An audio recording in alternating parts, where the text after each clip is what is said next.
Bueno, buenos días alumnos. Espero que estén pasando bien el fin de semana. Yo esto lo estoy grabando para ustedes el sábado al mediodía. Yo ya colgué este Power con el que estoy trabajando, lo colgué para si ustedes quieren en el video seguir la presentación. Vamos a comenzar por la diapositiva 27, que son consejos prácticos para tener en cuenta siempre frente a las presentaciones orales que hagamos. El tema de la gestualidad, siempre gestos abiertos, que los objetos grandes no estén entre el cuerpo y la presentación con las personas con las que estén hablando, evitar dar la espalda a los públicos con los que estén hablando. La mirada no se debe poner fija en un solo punto, hay que ir haciendo una especie de abanico. Si nosotros tenemos más de dos personas, ir haciendo rotar nuestra mirada y siempre haciendo eso, el efecto de abanico. La voz tiene que tener un volumen que puedan escuchar todos y tiene que tener frecuencia, tiene que tener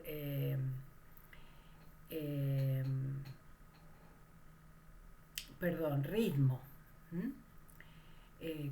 que no sea un tono monótono. El tono monótono, o sea, vos que hablas siempre en el mismo timbre, en el mismo ritmo, lo que hace es generar que el cerebro del otro se adormezca. Entonces es muy importante procurar que sea en ondas, ¿sí? Si ustedes prestan atención a cómo hablo yo, generalmente los que hacemos esto le damos leve, pero levemente, y le damos ritmo a la pronunciación, poniendo un leve tono en aquello al que queremos darle más importancia, un leve tono. Entonces, que haya cadencia, que haya ritmo en la voz. La indumentaria que nos tenemos que poner, supónganse que a ustedes les toque, los invitan a dar un seminario o que tienen que dar una capacitación a compañeros o a otras personas, estas personas que por ahí se dedican al peritaje, que se dedicaran, o al tema de los trasplantes, por ahí hay que dar algún instructivo, una indumentaria que sea acorde a las circunstancias que van a enfrentar, pero con la que ustedes se sientan cómoda. El lenguaje verbal siempre tiene que haber una introducción, siempre. Bueno, buenas tardes, me llamo, soy fulano de tal, o este es el tema del que vamos a hablar hoy. Luego un desarrollo, el desarrollo del tema del que se trate, un examen, una capacitación, y hacer un cierre, hacer una conclusión. Estos 3 pasos son sumamente importantes. Yo tengo que poner en situación al otro de lo que voy a hablar, tengo que desarrollar el tema y tengo que hacer una conclusión con una síntesis. Ustedes eso en los Power lo hicieron, ¿no? Todos ustedes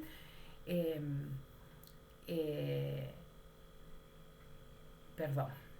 Sí, lo hicieron. En el examen final hubo una presentación, somos fulano y mengano y vamos a hablar de tal cosa, e hicieron una conclusión que es muy importante, darle un cierre, ¿sí? Es muy importante dar un cierre. El vocabulario que usemos tiene que ser acorde al destinatario, al receptor, ¿sí? Nosotros nos tenemos que adecuar a esa persona o personas que van a recibir la información que nosotros estamos dando, usando un vocabulario que esas personas puedan entender. Y que haya sintaxis, ¿sí? Frases cortas, concisas, concretas. Evitar en lo posible el uso de cojines fonéticos, de muletillas, del de la... ¿sí? Eh, yo, en el caso de ustedes no lo tengo muy presente, que son personas más grandes, pero sí el digamos es algo que mucha gente usa como un cojín. Dice varias palabras, se lo he escuchado a periodistas, he escuchado periodistas así, escuchando, prestando atención, por ahí en programas de radio que usan el digamos después de varias palabras. Por así decirlo, es algo que lo encuentro, pero tan habitualmente ese cojín fonético, por así decirlo, es un cojín fonético. Presten atención, si ustedes se grabasen y después se ven en los videos, tendrían un poco más de letra de cuáles son los cojines fonéticos que usan o las muletillas que usan para tratar de evitarlas lo más posible. Bueno, claridad y concisión, claro, conciso y concreto. Hablar claro, ¿qué significa hablar claro? Hablar en un lenguaje que el otro pueda entender, que sea conciso, que sea decir en pocas palabras todo lo que tengo que decir. Evitar que haya un discurso sobrecargado, la densidad fonética, la densidad informativa, ¿sí? Por eso es lo concreto, en las 3C de la transmisión del mensaje, claro, conciso y concreto. Ir a hablar de lo que tengo que hablar. Y si nosotros vamos a hablar o vamos a hacer una presentación para públicos, usar los soportes que hoy tenemos.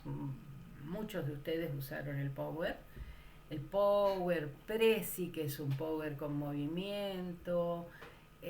No sé, hoy tenemos videos, tenemos una cantidad de soportes importantes que nos permiten captar a los visuales, ¿sí? Captar a estas personas que tienen más habilidad para ver por imágenes o para captar por imágenes. Bueno, de la conclusión ya hablamos. Es muy importante que hagamos una conclusión. Bueno, de acuerdo a lo que hemos estado trabajando, concluimos tal cosa. Si ustedes tienen dominio del tema que van a exponer, va a ser mucho más fácil hacerlo. Procuren exponer de temas en los que tengan dominio, y en aquellos temas que se los convocase o que tuviesen la necesidad de exponerlo y no lo manejasen, y eso les va a generar que quienes están recibiendo esa información se dé cuenta que no lo manejan, exprésenlo, digan, bueno, tengo que manejarme con estos temas, pero verdad no son mi fortaleza, y ustedes se van a dar cuenta que no son mis fortalezas, pero bueno, por alguna razón tengo que trabajar con esto. Hay que buscar siempre la manera de mantener atenta a la audiencia. Por eso es muy importante esto que decía en el tema de sintaxis, ¿no? Ir procurando que haya feedback con las personas, que alguien quiere preguntar algo, alguien quiere agregar algo a lo que yo estoy diciendo. Eso es lo que hace que se mantenga el interés, porque si yo hablo y hablo y hablo todo el tiempo, las personas que me están escuchando, no por que sean hijo puta, me gusta usar esa frase sin que sea esa palabra, sin que sea una palabra soez. El cerebro no está en condiciones de estar escuchando mucho tiempo. Entonces es importante ir haciendo esos cortes, ¿no? Y después el tiempo, yo acá les pongo, si ustedes después lo ven en la diapositiva, del tiempo que dispongamos debemos dedicar a la introducción no más del 10%, un 70% para el desarrollo, 70-80%, y ahí ya tenemos un 90% del tiempo, y que para la conclusión nos quede otro 10 o que nos quede un 20%. Si podemos distribuir los tiempos de esa manera, va a ser muy efectivo todo lo que nosotros hagamos. Bueno, hay canales de comunicación que son culturales, que son ruidos en la comunicación, y que los usamos todo el tiempo, los usamos, aún los más avesados en comunicación, usamos esos canales. La adivinación de pensamiento, la bola de cristal y la generalización. La bola de cristal es dar por hecho que el otro está entendiendo de lo que yo estoy hablando, que el otro maneja la misma información que yo manejo. La adivinación de pensamiento es, yo ya sé lo que vos me querés decir, yo ya sé lo que vos estás pensando. Y la generalización es todos son. El todos son, todos los adultos mayores son, todos los adolescentes son, todas las mujeres son, todos los varones son, todos los abogados son, todos los enfermeros son, es algo que tiene que ver con el miedo a comprometernos y que hace que metamos en la misma bolsa a todos. Y eso genera una irritación tremenda a aquel que no tiene nada que ver o que no responde a esas pautas en las que nosotros los estamos englobando. Entonces, es muy importante la comunicación asertiva. De lo que se trata es de responsabilizarnos del mensaje que estamos transmitiendo. Por eso, en lugar de decir todos son, decir del grupo de adultos mayores, Juan, Pedro, del grupo de adolescentes, María, Ignacio. O sea, es asumir la responsabilidad de aquello de lo que yo estoy hablando. Teniendo en cuenta, diapositiva 32, que cada uno de nosotros se va a manejar a través de la mente inconsciente y que lo que podemos manejar conscientemente está totalmente atravesado por mi subconsciente y va a estar mostrando eso. O sea, nosotros tenemos la capacidad de captar la realidad a través de nuestras creencias, nuestros anteojos internos. Cada uno de nosotros tiene un esquema mental forjado en la constitución de su personalidad y que data desde la vida en gestación hasta los primeros 7 años de vida, 7, 8 años de vida. Ahí es donde se forjan las creencias de más honda raigambre, dicen algunos autores, que van a hacerme a mí filtrar todo lo que yo transmita a los demás. Y a través de la generalización, la adivinación o la bola de cristal, presuponer que el otro entiende de qué estoy hablando. Yo les voy a poner un ejemplo de ayer a la tarde. Con una persona, con un señor que es albañil, que a mí me ayuda, a mí y a un montón de gente con tareas de albañilería. Entonces viene a la mañana para hacer un trabajo en el edificio donde yo vivo para otros propietarios. Entonces le digo, Juan, acuérdese que yo le pedí hacer este trabajo y se lo señalo. Entonces él me dice, sí, bueno, sí, Noemí, sí, pero yo estoy haciendo un baño. Yo no soy albañil. Él da por hecho, y acá viene, el ejemplo es claro, él da por hecho que una mujer que es psicóloga y que entiende la complejidad que tiene hacer un baño. Yo sé que es complejo hacer un baño, pero no hago un baño ni lo haré. Entonces, eso es el tema de nuestro inconsciente. Nosotros hablamos con los demás y damos por sentado que cuando manifestamos algo el otro sabe de qué se trata. Y la mayoría de las veces, entre enfermeros se entenderán, entre psicólogos sociales nos entendemos, entre abogados se entenderán, entre albañiles se entenderán, pero los que estamos fuera de ese contexto, tocamos de oído y a lo mejor hacemos un esfuerzo por entender, pero ¿verdad que no entendemos? La mayoría de las cosas no las entendemos.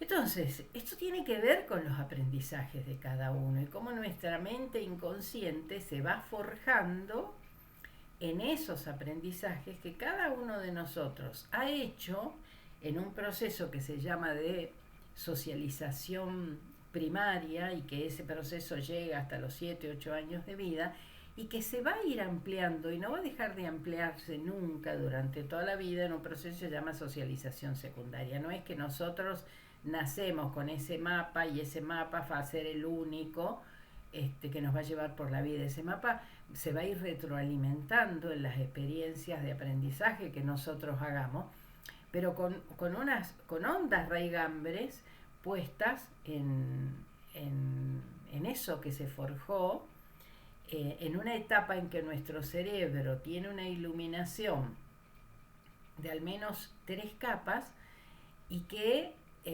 van a ser muy, muy importantes y bastante difíciles de manejar si no somos conscientes de eso.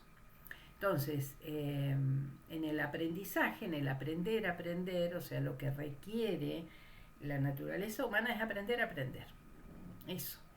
En la diapositiva 34 yo pongo una imagen que es una pirámide de aprendizaje que la hicieron hace muchas décadas, la hizo un pedagogo, y que yo les pido que ustedes en esa imagen miren en el costado izquierdo.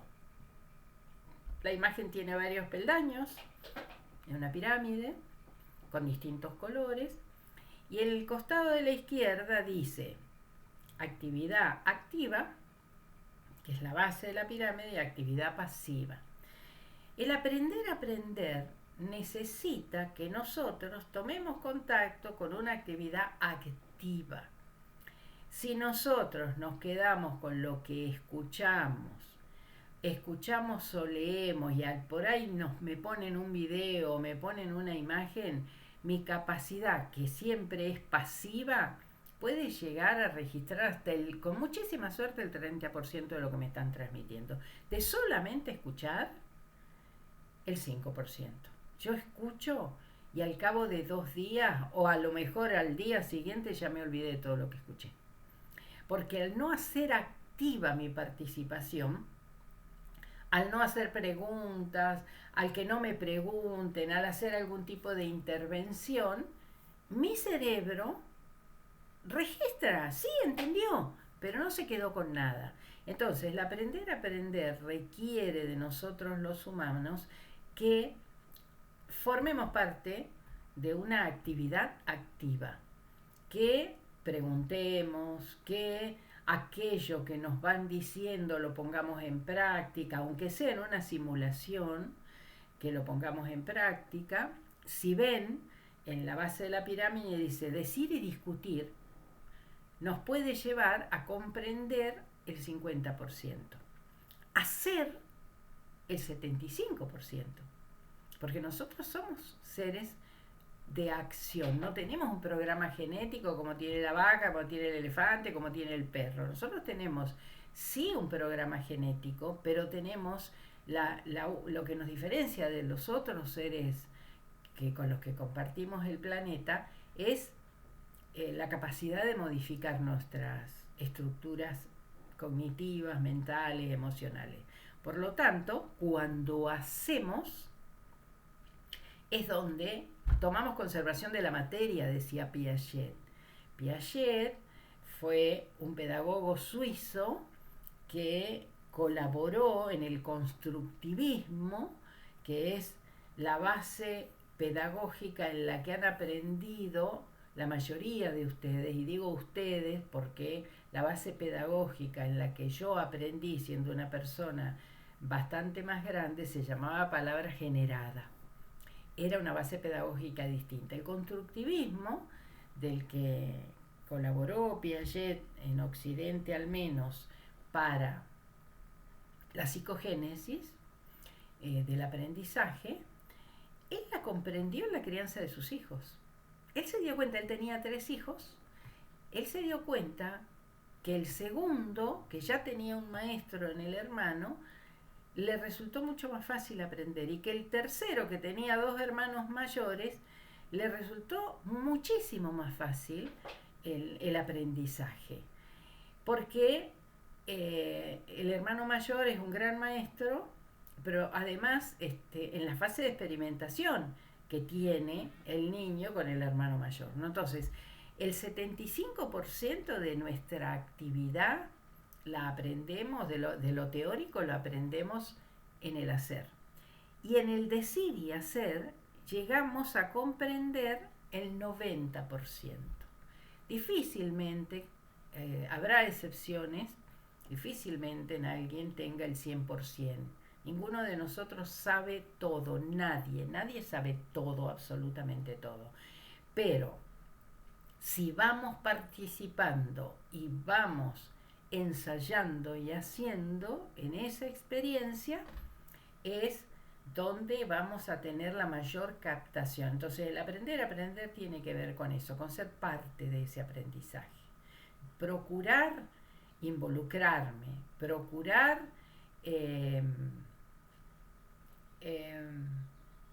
preguntar las dudas que tenga. Venimos de una cultura, también puedo contar ejemplos de eso, donde el preguntar es visto como cuestionamiento al saber de la persona a la que le estoy preguntando. Y el preguntar no es cuestionamiento. En ese aprender, nosotros también tenemos que darnos cuenta que el por qué tal cosa, no es que están cuestionando mis saberes, sino que están queriendo saber más. Y ese aporte es fundamental para nosotros porque nos lleva a un formato que es el de la humildad.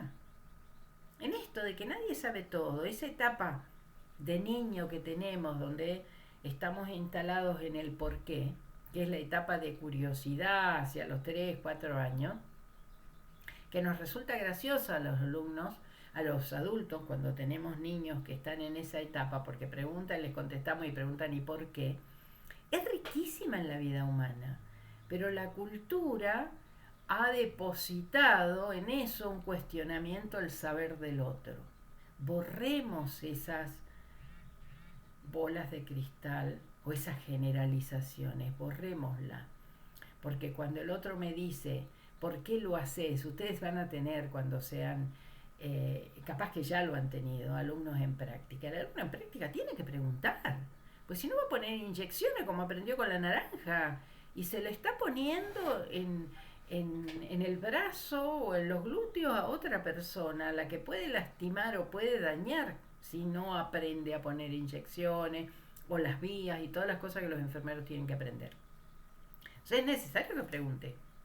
Pero habrá estilos de tutores que se van a sentir cuestionados por la pregunta, y ese es su problema, no es problema del que pregunta, ¿sí? Entonces todo eso forma parte del aprender y saber, tener muy en claro, diapositiva 35, que todos nosotros filtramos a través de nuestro inconsciente, y acá la diapositiva nos presenta una serie de posibles filtros, y que alguno a lo mejor los tiene a todos y alguno tendrá uno solo o tendrá los otros, ¿no?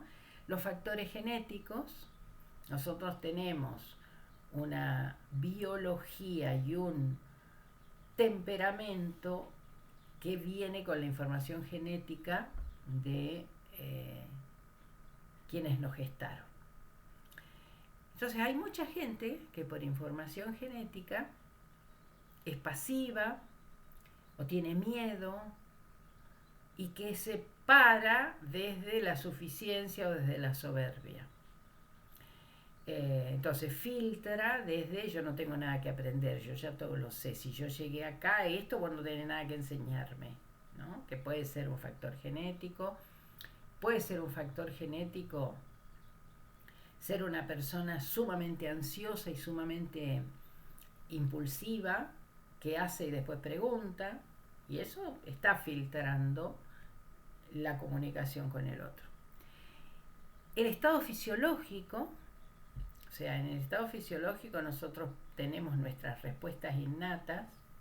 Si yo estoy manteniendo una relación o dando una capacitación o recibiéndola y tengo frío, tengo calor, tengo hambre, tengo ganas de ir al baño, que son factores fisiológicos, no voy a tener el 100% de capacidad de comprensión o de transmisión.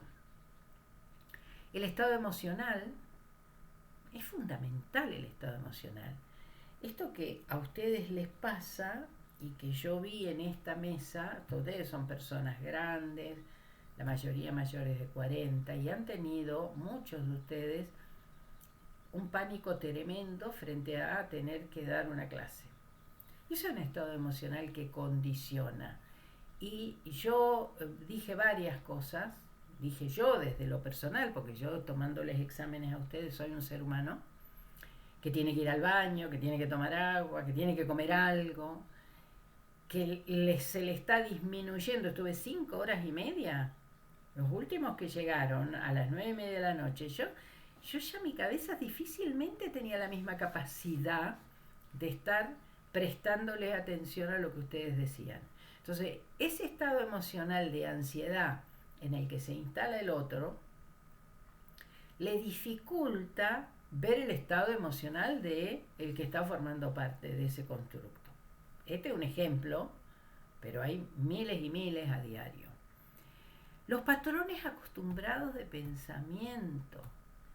Nosotros funcionamos con nuestros patrones acostumbrados de pensamiento porque nuestro cerebro gasta mucha menos energía. Pensemos que nuestro cerebro tiene una única función, que es mantenernos con vida. Y le requiere mucho menos gasto de energía y le permite sobrevivir y siempre por el mismo caminito, siempre por su zona de confort. Entonces el patrón acostumbrado de pensamiento filtra, vuelvo al ejemplo del albañil. Él sabe lo que es hacer un baño. Su patrón acostumbrado de pensamiento es hacer lo que hace, pero da por hecho que el otro, quien sea el destinatario, entiende bien qué es lo que es hacer un baño o qué tiempo lleva hacer un baño. Y yo calculo que hacer un baño menos de 15 días no le debe llevar. Entre poner las conexiones de agua, poner el piso, poner los cerámicos en las paredes, después conectar lo sanitario. Yo creo que menos de 15 días no le debe llevar, pero es un supuesto que yo tengo porque no lo aprendí. No es lo mío. Yo no me voy a poner a hacer un baño. A lo sumo podré preguntarle, ¿y cuánto tiempo lleva hacer un baño? Para que se dé cuenta que yo no sé hacer un baño. Entonces, esos patrones que son mis creencias, mis anteojos, hacen un ruido importantísimo en la comunicación, porque yo filtro la realidad desde ahí y doy por hecho eso, que el otro tiene el mismo filtro que yo. Las creencias, bueno, hablé de eso, son patrones acostumbrados de pensamiento, y las necesidades. Cada uno de nosotros necesita lo que necesita, y precisamente no es lo que necesita el otro. Cuando nos acercamos a la enfermería, los pacientes, es porque necesitamos signos vitales, porque tenemos una lastimadura, porque estamos enfermos. Por lo tanto, mi necesidad como usuario de la enfermería es si algo me duele o algo está fuera del ritmo natural, de mi ritmo biológico natural. Si no, no me voy a acercar a la enfermería. Por lo tanto, las personas que se acercan a la enfermería están transitando alguna situación de debilidad o de miedo o de ansiedad. Y van a escuchar, por eso acá el mensaje de ustedes al paciente tiene que ser sumamente claro, conciso y concreto. Porque vamos a escuchar de lo que queremos que pase, vamos a escuchar de lo que necesitamos que pase, y vamos a escuchar desde nuestros miedos, de nuestro dolor, de nuestras ansiedades. Este punto, el de la necesidad, es sumamente importante al tiempo de la comunicación, porque no siempre escuchamos, no siempre comprendemos lo que escuchamos, y lo que no comprendemos no lo aceptamos. No, a mí no me dijo eso. No. A mí, a ver, puedo hablar de mi situación de fractura de cabeza de húmero con el traumatólogo. Yo tengo un brazo que al cabo de 8 meses de haberme fracturado, lo he recuperado en un 45% y ahí se va a quedar. En mi necesidad de recuperar mi brazo y tener un brazo el mismo que tenía antes de mi fractura, me puedo enojar con el traumatólogo y decirle, pero vos a mí me dijiste que yo iba a volver a tener el mismo brazo que antes. Nunca te lo dije. Nunca dije eso. Pero yo en mi necesidad puedo, no es mi caso, pero puede pasar que me enoje con el profesional y diga, vos me dijiste. Y es mi necesidad que eso suceda, ¿no?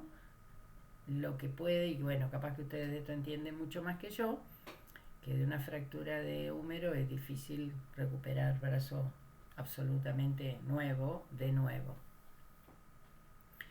Por lo tanto, cuando nos toque hablar, es realmente muy importante estar en el ahora y estar en el autocontrol de ese momento que estamos atravesando. Somos enfermeros transmitiéndole un mensaje al paciente.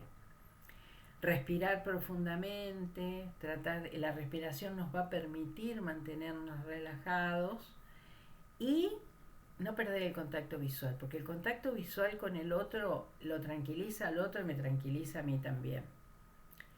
Bueno, llevar la ropa que tenga que llevar para esa circunstancia. Vuelvo a hacer la mirada, es muy importante, sobre todo frente a un ataque de pánico del otro, hacer contacto visual. Mírame, o yo mirar al otro, ¿no? Eso, de verdad, la mirada es sumamente importante.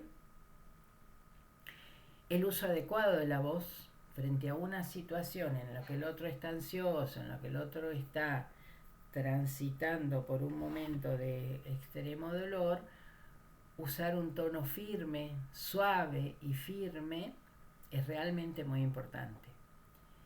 Usar el cuerpo, usar las manos, bueno, ustedes como profesionales de la salud, lo que más hacen es usar su cuerpo en contacto con el cuerpo del otro. En estrategias exitosas estaría la gestión de sus propias emociones, la confianza en que ustedes están haciendo lo que tienen que hacer, en darle permiso a su intuición a captar más allá de lo que el otro dice y hace. Bueno, esa diapositiva la voy a dejar, no alcanzo a leer donde estoy porque tengo el Power abierto con letra pequeña, pero de todas maneras son cosas que ya las he venido expresando. Tener en cuenta que los miedos básicos que tenemos los humanos, el 40% de esos miedos nunca suceden. El 30% ya pasaron, fueron cosas que nos sucedieron, pero difícilmente nos vuelvan a suceder. Un porcentaje importante son imaginarios, están puestos en esta Eh, quería usar una palabra que fuese apropiada y no me aparece en este momento, pero en esto que es el imaginario de cada uno de nosotros. Cada uno de nosotros tiene un imaginario totalmente único. Entonces, bueno, una importante cantidad de los miedos que tenemos están puestos en nuestra imaginación. Hay un porcentaje, el 10% dice la teoría, que son insignificantes si sucedieran, que no nos pueden hacer ningún daño. Y hay un 8% que sí son reales y sobre los cuales la mitad de ellos no podemos hacer absolutamente nada. No podemos manejar la intensidad del viento, no podemos manejar el clima, no podemos manejar cosas que le pasen al otro o los miedos que tenga el otro. Ahí, verdaderamente, lo único que nosotros no podremos resolver es el 4% de los miedos que tengamos.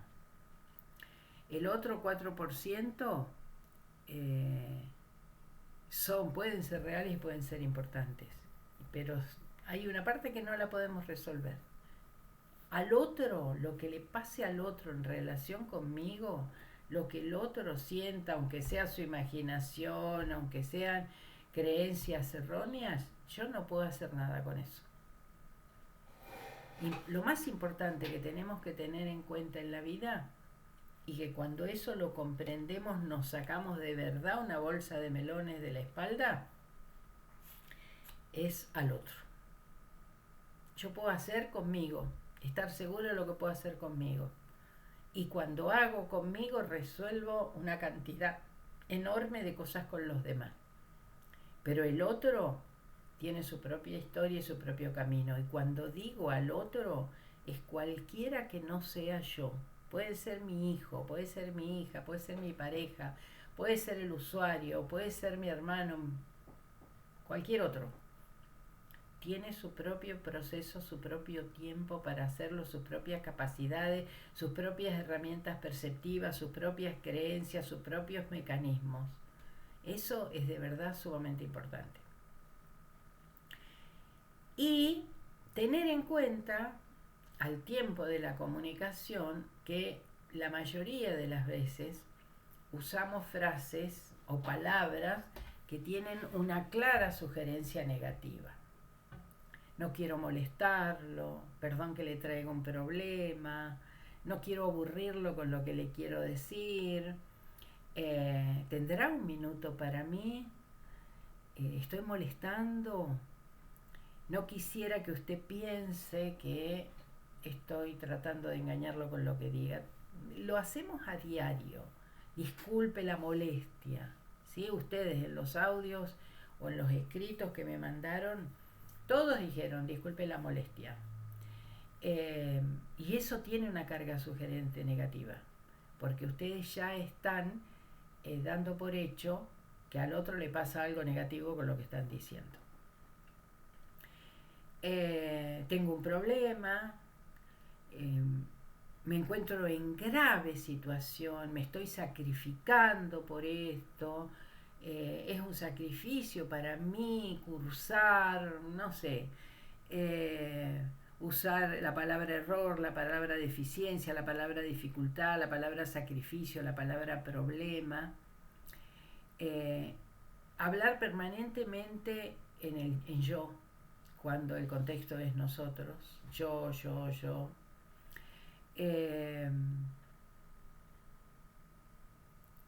Palabras con valor sugerente de duda, espero lograrlo, intentaré, quizás, tal vez, capaz, jamás. Y conjugar el verbo en condicional, eso yo ya se los he dicho. La conjugación del verbo tiene que ser en presente. Puedo, quiero, en lugar de quisiera, de podría. Y transformamos ese sugerente negativo en positivo si usamos el nosotros, los verbos los conjugamos en presente, usamos palabras claves con carga emotiva y damos ejemplos concretos. en la información al paciente, que el paciente sepa lo que yo le voy a hacer, lo tranquiliza un montón. Y que ustedes lo hagan con una carga emotiva importante, ayuda un montón. Entonces estamos transformando el mensaje negativo en positivo. Bueno, acá en diapositivas 43 y 44 hay unas imágenes. Lo importante que es coacharnos a nosotros mismos en la primera imagen. Cuando yo digo estoy enojado y me decreto y no salgo del enojo, y pueden pasar horas o días o meses en los que me mantengo enojado, si yo lo doy por supuesto y por seguro, va a ser muy difícil salir del estado emocional. En cambio, si yo digo ¿estoy enojado? ¿Estoy enojado? Y me hago la pregunta, mi cerebro me va a permitir encontrar un camino de solución mucho más rápido, así digo estoy enojado. Y la otra diapositiva tiene que ver con temas de responsabilidad y de culpa. Normalmente nosotros en estos modelos mentales o culturales que tenemos, culpógenos, se sale a buscar al responsable cuando algo sucedió. Y siempre que algo sucede es ¿por qué pasó lo que pasó? Porque lo que suceda que sea negativo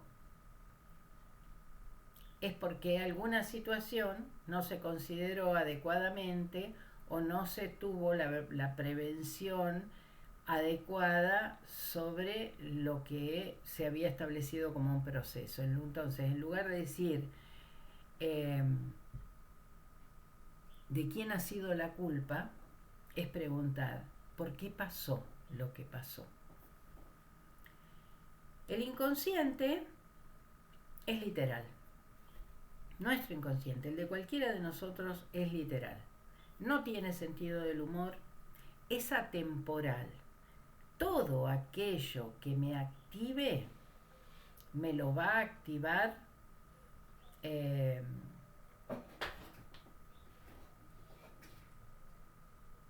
porque hay una disposición guardada en mi cerebro emocional que, aunque sea algo que me ha sucedido siendo pequeño, aquí y ahora me lo trae como si fuese una realidad. Entonces mi cerebro vive fuera del tiempo. Aquellas emociones que se activan en nosotros probablemente tengan que ver con cosas que nos pasaron hace muchísimos años, pero que hoy la vive como si estuviera sucediendo. El inconsciente la vive como si estuviera sucediendo en el momento actual, ¿no? Yo digo siempre, yo pongo el ejemplo del perro blanco, ¿no? Si a mí, siendo pequeño, me mordió un perro y que era de color blanco, y me pasó porque yo era muy pequeño y no lo recuerdo, la sola presencia de un perro blanco va a disparar un cuadro de miedo, de ansiedad en mí, y yo no voy a saber por qué, pero tengo pánico al perro. A mí me pasó hace unos meses atrás que vino a casa una amiga con una señora. Yo tenía en ese momento, tenía en tránsito una perrita viejita, más buena que el pan con manteca, pero chiquita además, muy pequeña de tamaño y que ni ladra, una perrita que ni ladra.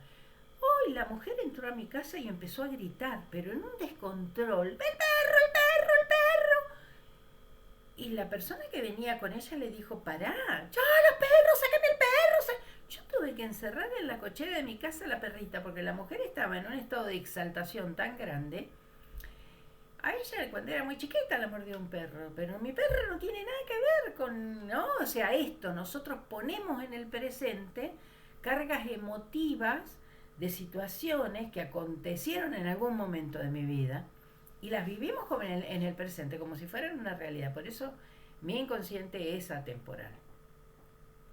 No distingue un hecho real de un hecho imaginario. Acá en este ejemplo que yo les doy, Leona, que así se llama, porque fue una perrita que la encontraron en un basural y que llevaba ya varios años viviendo ahí, que tiene una situación traumática con los humanos y con el abandono, no podía activar lo que esta mujer le estaba activando, además en su color y tamaño, ¿no? O sea, en lo que nos pasa emocionalmente, vivimos un hecho real, como si estuviera sucediendo lo que nos sucedió en el momento original. O sea, no puede distinguir. O sea, yo digo siempre una frase, ¿no? La realidad real no existe para ninguno de nosotros. La realidad real no existe, no hay una realidad real. Es la realidad por la que atravesamos cada uno de nosotros.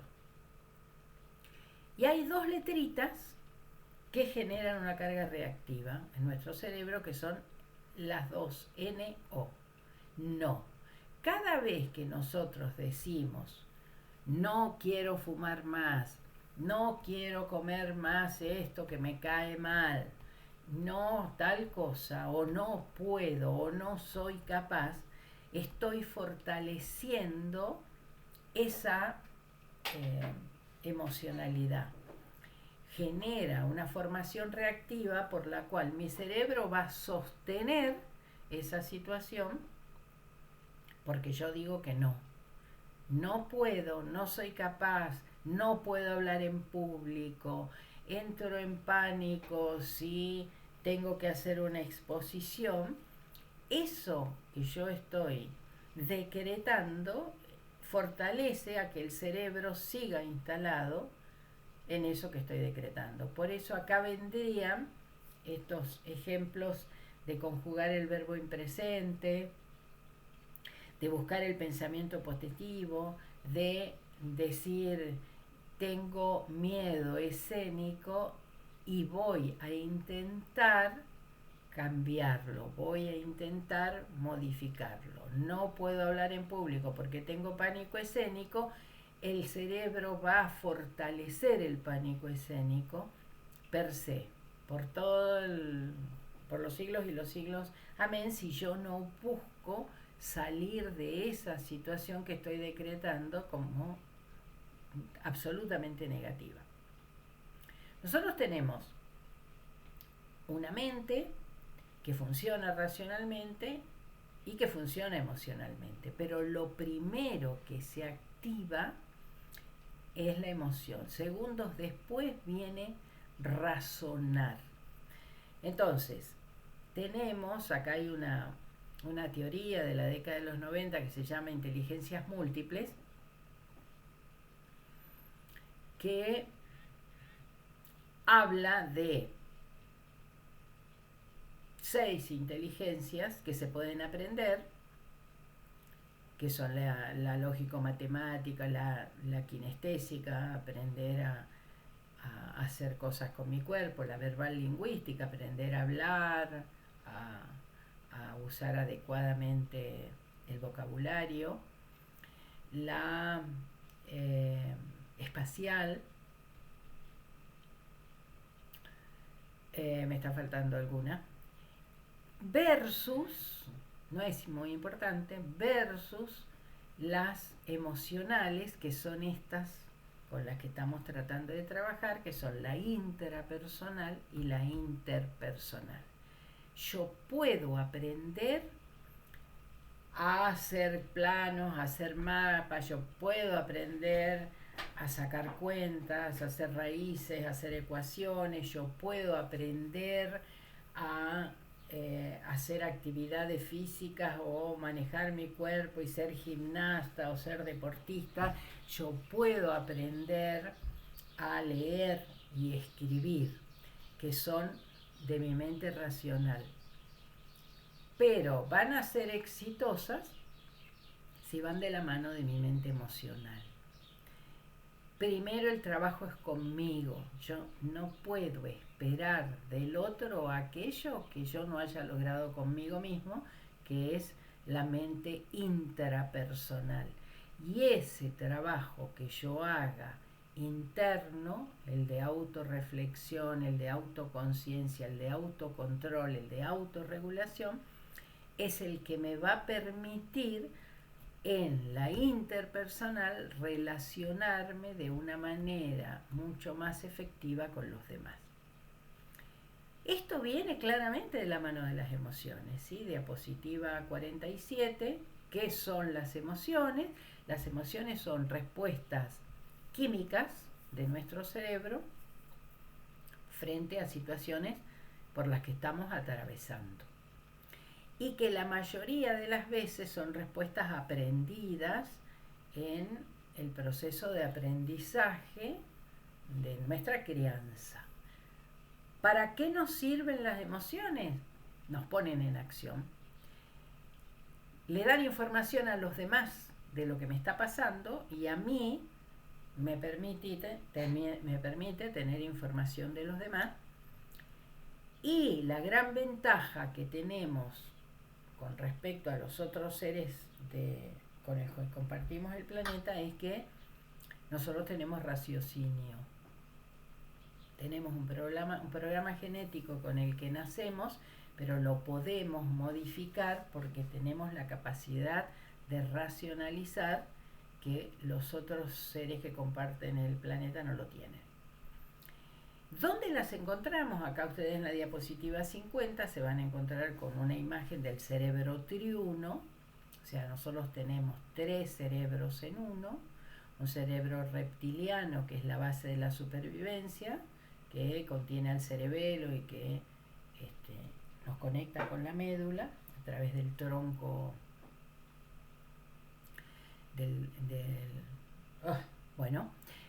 un cerebro límbico, que en esta imagen está contenido en una figura amarilla, que es el cíngulo, que se llama cíngulo, que es el que contiene las estructuras del cerebro emocional, y un cerebro que se llama neocórtex o cerebro reaccional, que es el que envuelve a los otros dos. Los 3 funcionan al unísono.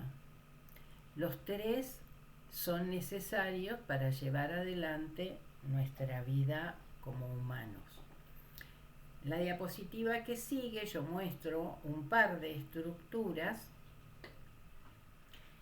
que pertenecen al cerebro límbico. Tiene más otras estructuras, pero las que lo convierten al cerebro en un cerebro social son estas 2 estructuras pequeñas que, si ustedes las ven, está pintada una de verde, que es el hipocampo, y una de rojo, que es la amígdala. Esas 2 estructuras son las que contienen el hipocampo todas las disposiciones que han quedado guardadas única y particularmente en cada uno de nosotros, y que tienen una respuesta emocional en la amígdala, por lo cual en contacto con la realidad, en las relaciones con los demás, esas disposiciones van a activar respuestas emocionales, que son respuestas químicas de mi cerebro, de una manera totalmente particular en unos y en otros. Y eso lleva adelante estructuras que en la diapositiva que siguen se llaman la comunicación que no se ve. En esa comunicación que no se ve, nosotros tenemos pautas, no me acuerdo la palabra que puse en la diapositiva porque no la alcanzo a ver, pautas perceptivas que son particulares para mis neuronas. Y esas pautas perceptivas van a generar en mí estados neurofisiológicos por los cuales voy a tener las respuestas emocionales que tengo, desencadenando a través de una estructura reconocida y descubierta por la neurociencia, que se llama neuronas espejo, que a través de mecanismos inconscientes van a hacer que yo esté influyendo inconscientemente en el otro y que el otro esté influyendo inconscientemente en mí. Las neuronas espejo, me parece que, a ver, voy a mirar mi crónica de la clase pasada, un poco hablé de las neuronas, estuvimos hablando en clase de todos estos modelos mentales que tienen personas que pertenecen a otras culturas distintas a las nuestras, y a través de las neuronas espejo yo voy a estar influyendo en el otro, y yo les puse el ejemplo del bostezo, ¿sí?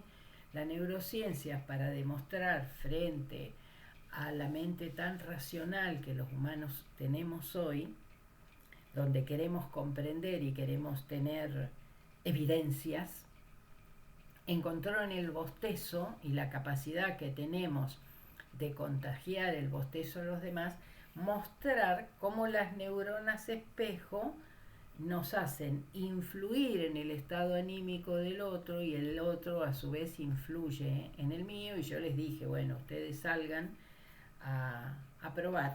Entraron a un lugar donde una persona es siempre muy amable y entren con cara de traste, con gestos de enojo, y van a ver en cuánto tiempo esa persona cambia ese estado de ánimo.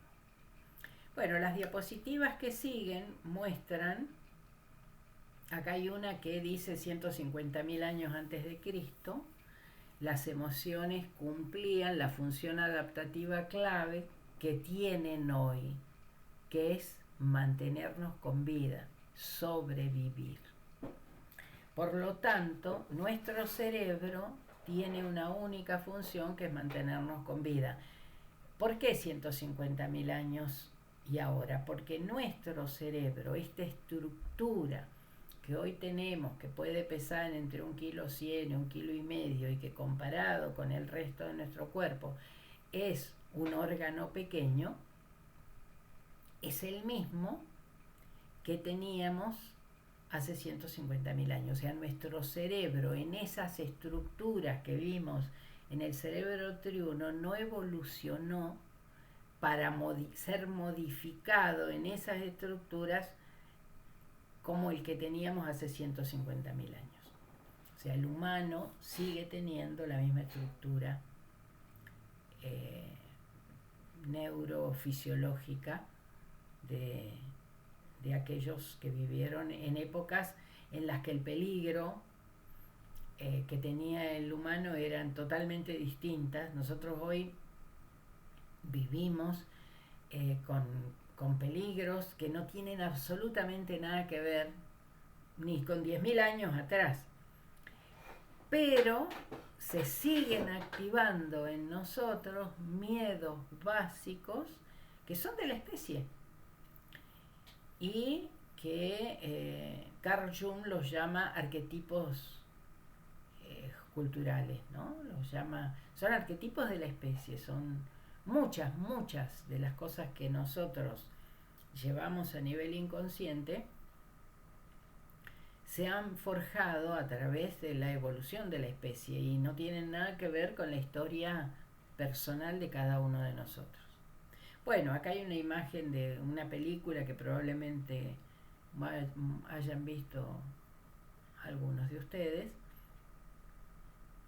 y una diapositiva que dice que las emociones son reacciones que todos experimentamos simplemente por ser seres humanos. Y hay un gráfico, si bien la teoría habla, Goleman fundamentalmente, que fue en la década de los 90 el que trajo temas de inteligencia emocional, él habla de 6 emociones básicas. Acá este cuadro nos presenta a las 5 más importantes en su función virtuosa y su función patológica. O sea, cuál es la función que el miedo, que es absolutamente natural que lo tengamos, cumple, que es el de cuidar nuestra vida. Y en su manejo virtuoso a nosotros nos permite generar situaciones que nos van a dar seguridad. Y en su manejo patológico nos puede hacer entrar en cuadros de ansiedad, en situaciones panicosas, en situaciones paranoicas. La alegría es la que nos permite energizarnos y en su manejo virtuoso nos va a dar capacidad de disfrute, ser optimistas. En su manejo patológico nos puede traer manías y nos puede traer situaciones de euforia que no son buenas, porque ningún cerebro puede mantenerse alegre las 24 horas del día. Es necesario que haya ese vaivén. Como estar en el miedo. Si estamos en el miedo y nuestro cerebro lo único que hace es liberar cortisol, y vamos a tener, si vivimos en el miedo o vivimos en el enojo, nuestro cerebro va a terminar explotando. Ahí están los ACV, ¿no? La tristeza es la emoción que nos permite conectarnos. Acá estaríamos en un trabajo intrapersonal. O sea, lo que nos hace es, para autoconocernos, para reflexionar, tiene un manejo virtuoso. Pero si nosotros no hacemos nada con nuestra tristeza, va a llegar la melancolía, va a llegar la depresión como un formato.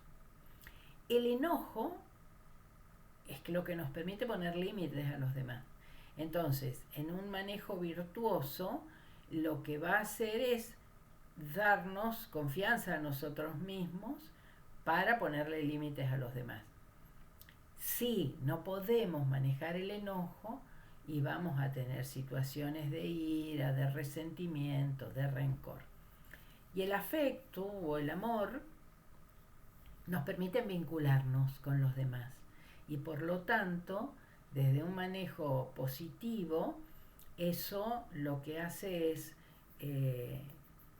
elevar nuestra estima, estar en buena situación con nosotros mismos. Y si no lo podemos controlar, va a venir la dependencia emocional y ese efecto de ser necesariamente satélite de otro y no imaginarnos la vida personal si no estamos anclados a otra persona. Bueno, la diapositiva 57 es un poco más de lo mismo. Nosotros tenemos un cerebro cognitivo con las funciones que tiene y un cerebro emocional con las funciones que tiene. Y acá hay una estructura que Goleman presenta en su libro, donde ustedes acá tienen una ventana de Johari que tiene un eje vertical y un eje horizontal. En el eje vertical está el reconocimiento, está el yo y está el nosotros.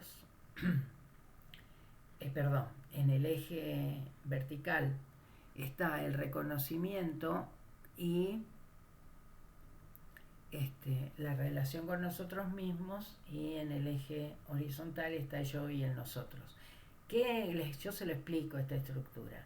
Primero el trabajo es conmigo mismo. Primero el trabajo es en mí yo, de aprender a ser consciente de por qué reacciono emocionalmente de la manera que reacciono, sobre todo si esas reacciones son reacciones que me generan relaciones poco empáticas.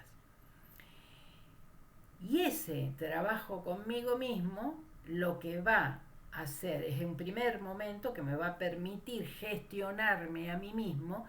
Y cuando yo hago ese trabajo en mi verticalidad y lo logro, en la horizontalidad con respecto a los demás, lo que va a despertar en mí es la empatía como una habilidad social, la asertividad como una habilidad social, que me va a permitir tener una influencia positiva a través del liderazgo con los demás, que me va a dar herramientas para resolver conflictos de una manera mucho más efectiva, y las relaciones y la gestión frente al cambio va a ser mucho más, vuelvo a usar la palabra efectiva, asertiva, decimos en estos tiempos, con relación a las demás personas.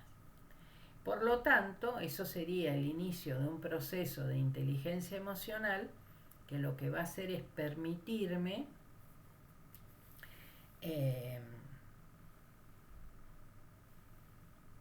entender, comprender y gestionar mis propias emociones y ayudar a los demás a entender, a gestionar y a comprender las propias. Es un proceso individual, es un proceso que no permite el uso de pastillitas, sino un proceso intrapersonal de introspección conmigo misma, y que una vez que yo logro, que requiere un tremendo compromiso y voluntad conmigo misma, fundamentalmente, nadie lo puede hacer por mí, nadie puede abrir mi cabeza y meterse adentro, que una vez que logramos hacerlo, es tremendamente beneficioso para mí y las relaciones que yo tenga. La diapositiva 62 muestra que cualquier emoción puede llegar a durar a lo sumo 1 minuto y medio, pero que ese 1 minuto y medio no resuelto, sobre todo en una emoción como el enojo, como el miedo, va a dejar a mi cuerpo físico en inmunodeficiencia durante 6 horas. Esto lo dicen los neurocientíficos. 1 minuto de un estado emocional negativo puede dejar al cuerpo en baja inmunidad durante 6 horas.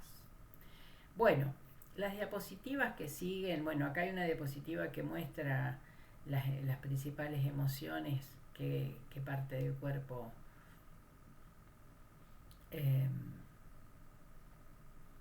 en qué parte del cuerpo fundamentalmente se instalan, y para hacer un análisis en lo personal de cada uno de estos, yo tiro algo de letra, qué me detona emociones, qué me detona el enojo, qué me detona la ansiedad, qué me pasa cuando escucho gritar a otros, qué me pasa cuando tengo que tomar decisiones que me cuesta mucho tomarlas, qué me pasa frente a ponerle un límite a los demás. Son detonantes emocionales que los tienen unos y no los tienen otros. Algunos tienen el detonante a través del enojo y el bajo umbral de frustración, otros a través del miedo, otros a través de tener que poner límites y decir no a algo, se instalan en un cuadro de ansiedad o en un ataque de pánico. O sea, es particular de cada uno de nosotros, y los desencadenantes también son particulares. Hay personas que van a tener todos estos desencadenantes que yo presento en esta diapositiva, que van a tener que no poder manejar su estado de ánimo, que van a sentirse afectados por las cosas, las actitudes de los demás, o que se van a activar frente a palabras que son sensibles para ella misma y que no necesariamente para los demás, que van a estar frente a un ambiente físico que puede estar desencadenándoles cuadros de irritación o cuadros de angustia, o pasando por enfermedades que van a activar de una manera particular, o el tema de los prejuicios, ser prejuiciosos frente a temas como, no sé, en realidad todos nosotros tenemos prejuicios, pero cada uno es particular frente a prejuicios que tienen que ver con la historia familiar de cada uno de nosotros, pero que es un prejuicio, un juicio antes de conocer. Entonces, hay personas que viven criticando a los demás y viven mirando para afuera. Eso es estar instalado en el prejuicio de no ver la paja en el ojo ajeno, como ver la paja en el ojo ajeno y no ver la viga en el propio. Sí, puedo hablar de infinidad de historias, ¿no? De personas que conozco que ven y critican en el afuera lo que tienen que hacer con ellas mismas, y eso es ser prejuicioso. Y después está el tema del poder de sugestión. Algunas personas son mucho más sugestionables, y por eso acá en términos de salud y enfermedad, las personas que son hipocondríacas o que tienen mucho miedo se enferman no sé, me resfrié y ya tengo una neumonía, no sé.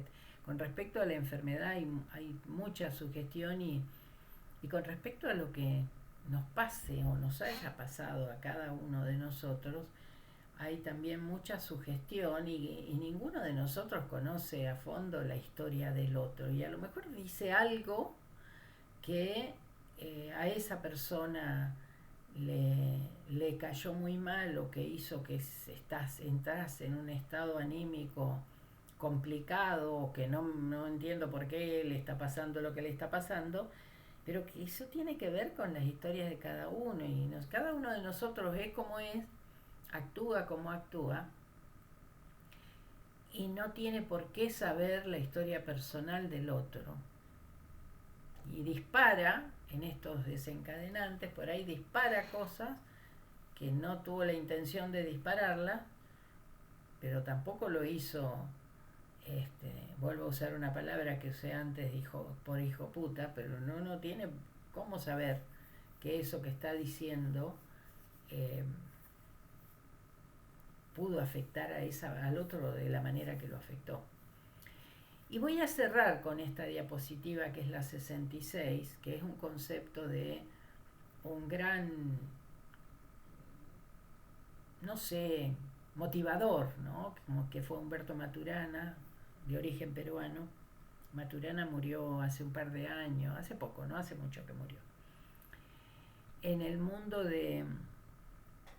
al menos latino, de todos estos temas que tienen que ver con el crecimiento personal, Maturana fue como un puntapié inicial, ¿no? Él tenía, allá por la década, fines de los 90, principios del 2000, él tenía un espacio que se llamaba Co-Crear, que yo lo recuerdo en los inicios del correo electrónico, haberme sumado a Co-Crear de Maturana y recibir a diario infinidad de cosas fantásticas.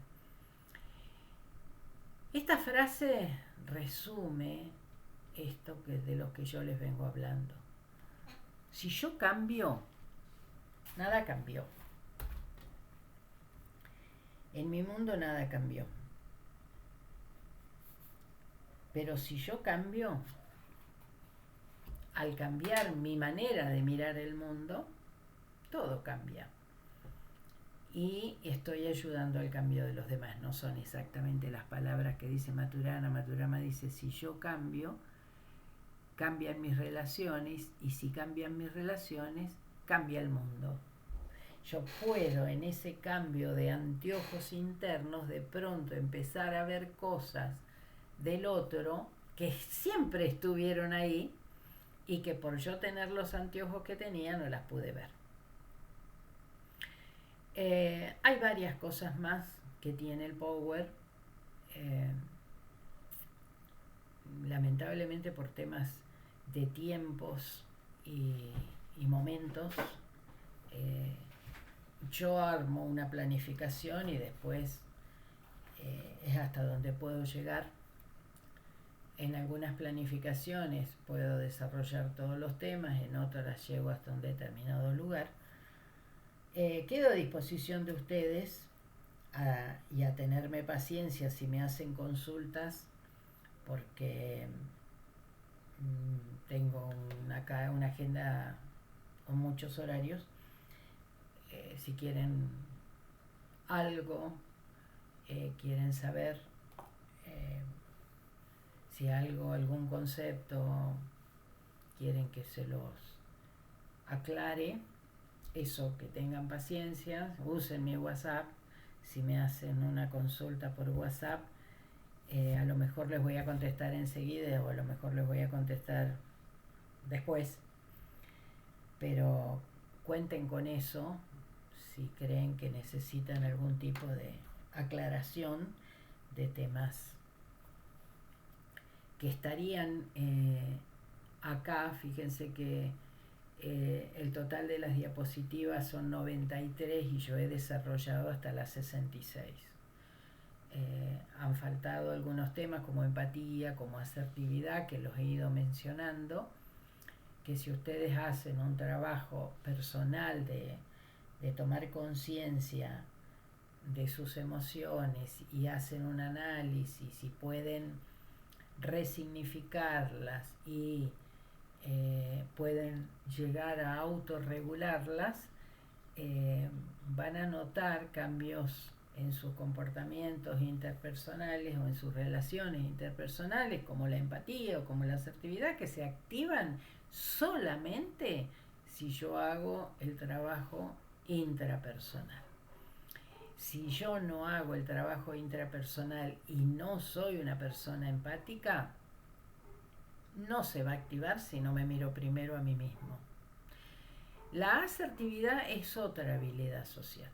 La asertividad requiere de parte de nosotros un trabajo. Hay gente que, muchos de ustedes a lo mejor son empáticos naturalmente, asertivos no. La asertividad requiere de autoconciencia, autorregulación y autocontrol para su desarrollo. Podemos ser empáticos y no ser asertivos. Ahora, si alguien es asertivo, la empatía forma parte de sus estructuras interpersonales. La asertividad es esta habilidad social por la cual yo aprendí a decir no, o a decir sí, o a decir Juan, Pepe o Andrés, que requiere compromiso y responsabilidad en lugar de decir todos acá son, y que me permite hacerlo con respeto, con firmeza y suavidad, como digo yo. Es una habilidad social por la cual yo voy a dejar de cargar bolsas de melones que no hace falta que las cargue, pero que las vengo cargando hace mucho tiempo. Dejo de cargar esas bolsas de melones. Me voy a sentir mucho más tranquilo conmigo mismo y me va a llevar a estar más solo, porque voy a poder, siendo asertivo, decir al otro lo que le tengo que decir, que no tiene ganas de escuchar que se lo diga, a lo mejor, o le va a caer mal que se lo diga, pero yo voy a poder decir en el momento en que tenga que decir, a quien le tengo que decir, en el tiempo y las circunstancias que correspondan. Por lo tanto, ser asertivo es estar mucho mejor conmigo misma y eso me puede llegar a alejar de personas de mi círculo.